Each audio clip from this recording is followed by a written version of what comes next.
You've been recording. Oh, really? Oh, Yeah. we're recording? Yeah. Hello, everyone, and welcome to Tears Over Beers with Garrett and Ian. Guest starring Garrett and Ian.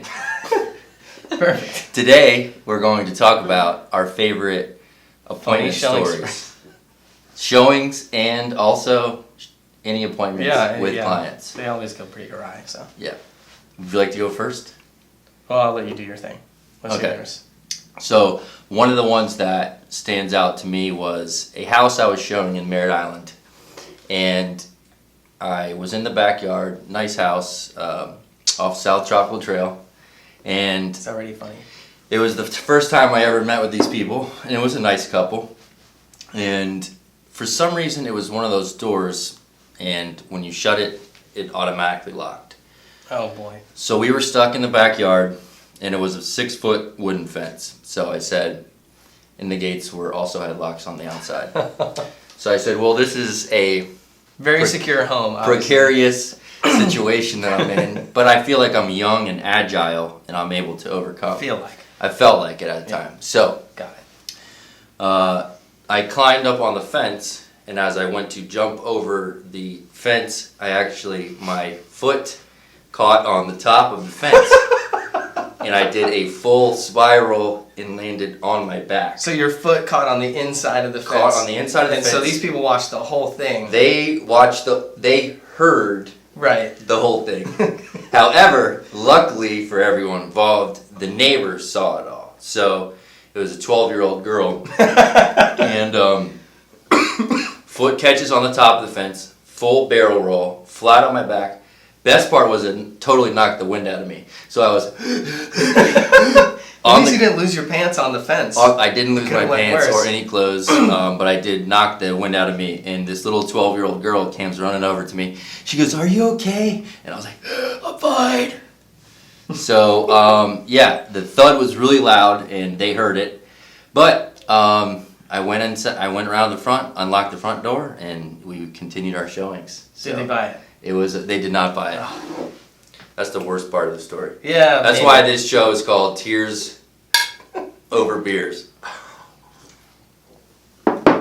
So, I've got one that probably doesn't top that embarrassing level, but I was showing a house. It was a rental house, a tiny little apartment with nowhere to sit, and it was a friend of a friend of a friend they didn't really know, and they text me 30 minutes after they were supposed to be there that they were running late. So that's already we're off to a good start. Late for rental appointments. Late for rental appointments. Not even a purchase. And since they were a friend of a very dear friend of mine. Of their friends. Yeah. Cousin friend. Yeah, so it was, either way. It was a long connection, but it was a connection for sure. So I waited, and I waited, and I waited, and I waited. And 45 minutes go by, you guys come in, oh yeah, we're almost done at the car place. Like, okay, cool, like whatever, they're probably, I don't know, they gotta sign a paper or something they forgot, I don't know. An hour goes by, they're not there, I'm like, forget it, I'm going home. So I packed up my stuff, I got in the car and I went home. And an hour later, I receive a text from the client saying, okay, we're on our way now. Oh my And God. I had to tell him, I'm sorry, I waited an hour, I had to leave. We'll have to do this another time. And come to find out, a couple weeks later, I found out from the friend who referred me that they went and bought a car. Which we know does not take 20 minutes, nor does it take any less than 6 4 hours freaking usually. hours of sitting in my a car God. dealership. So instead of telling me that they were buying a car, they made me wait there for an hour. Well, what they thought was 2 hours Yeah. that they were buying a car. What else did you have to do that day, Yeah, it's Just okay. wait for them for their car purchase. Yeah, that's fine. Tears Over Beers. And I never saw them again. So, showing a house out in Palm Bay. Again, this was the first time David and Mary, if they see this, will remember the story. First time I met David and Mary, and it was a new construction home, and obviously vacant, and there was a car parked in the driveway. So, opened the door, lockbox was closed, front door was locked. There's a key in the box. There was a key in the box, Okay. just like normal showing. So we go in, we're looking around. So we're you like think nothing of we the knocked, car at that no. point. We knocked on it. We're like assuming it was probably the neighbor parked there because it was a scattered lot, and so we're walking around in the place, and we're probably 15, 20 minutes inside. Nothing's happened, and we go to the beer burps. God bless them. Intercoastal beers, by the way. You can sponsor us anytime. This show is going to be really, really famous, so Yeah. get in early. Anyways, Palm Bay, and 15 minutes in the house, so we go into the master bedroom. You take your time. 15 Yeah, minutes yeah. to get to the master bedroom. That's it. It was. You're really enjoying They the were company. very, they like to check out all the detail of the house. That's good. And be go fair. to the master bathroom, and the door is locked, and we're like, the door is locked into the master bath, and the master bedroom are in there talking loudly, and then jiggle the door handle, it's locked, so knock, like assuming no one's still in there, no answer, so I'm like, what the hell is this? Like, we didn't even know really that's the bathroom. So then I go and like get a credit card or something. I'm like trying to jimmy the door open, and then as soon as there was a person in there, realized it. They're like occupied, and scared the shit out of all of us. So we ran out of the house. You just say that when the knock happens. No, didn't answer You're the waiting knock. for the lockpick, like Didn't answer the knock until they thought like, oh, this person's coming in the the bathroom. imminent day, like the absolutivity of like And you're then- coming in this And then bathroom. and then to say occupied, like it's a public restroom or something, is odd. So we ran out of the house. So they didn't buy it. They didn't buy that one either. Okay, but you got them somewhere. But they ended up buying some. I wonder. Thank you, I Dave wonder and if Mary. that Hope person. you're enjoying your new house. I wonder if the person on the other side of the door tells the story to their friends from their perspective. Like, yeah, so I stopped by this house. I had to go. Bang. I thought I was good. It was the middle of the day. It was like a Tuesday. Who would be there? And of course, somebody tries to jimmy the door open while I'm in here doing my business. It could have stunk so bad and been like just mortifying to them that they were just like, the best solution is just pretend like Say that. nothing. Yeah. You would think. I mean, you didn't smell it from under the door, though. No. Yeah. Well, And that's a surprise. Yeah.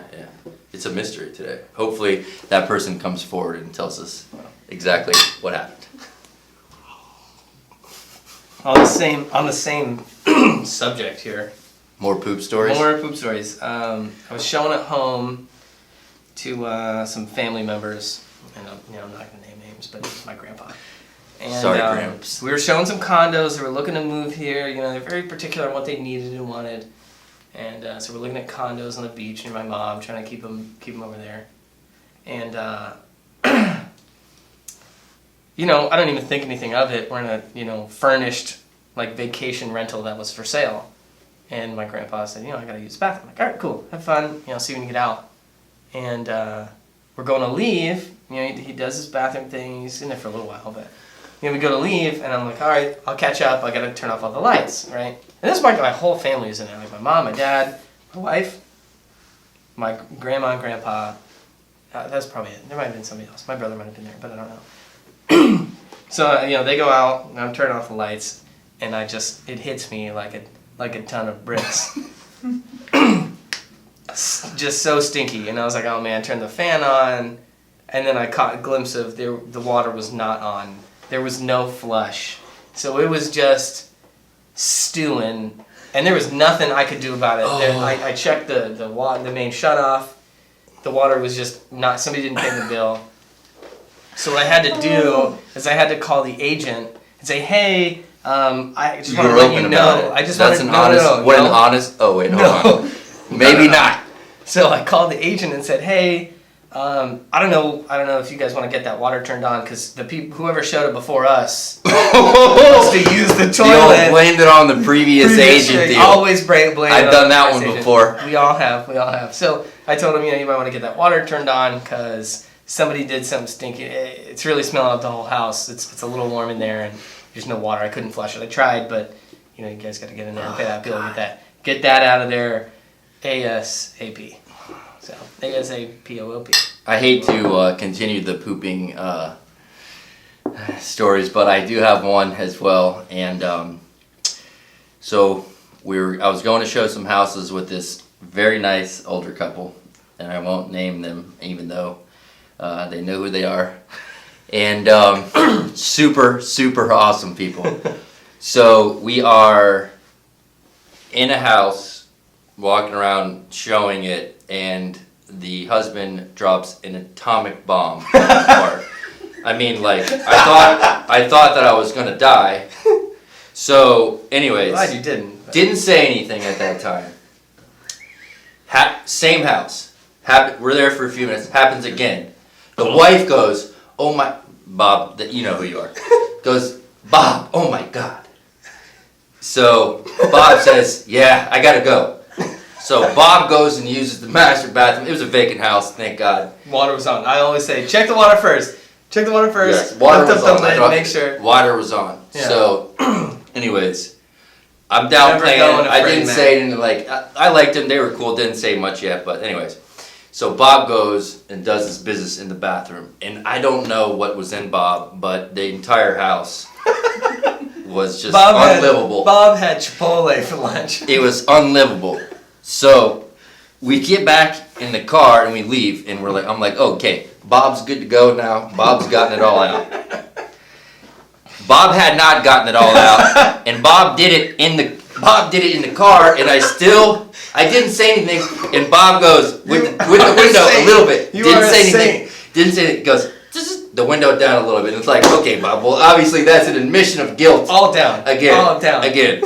Oh my God! It was. Well, listen. That's the conclusion of episode 1 of Tears Over Beers. Hope you enjoyed it. Have a fantastic day. We'll see you next time. Cheers.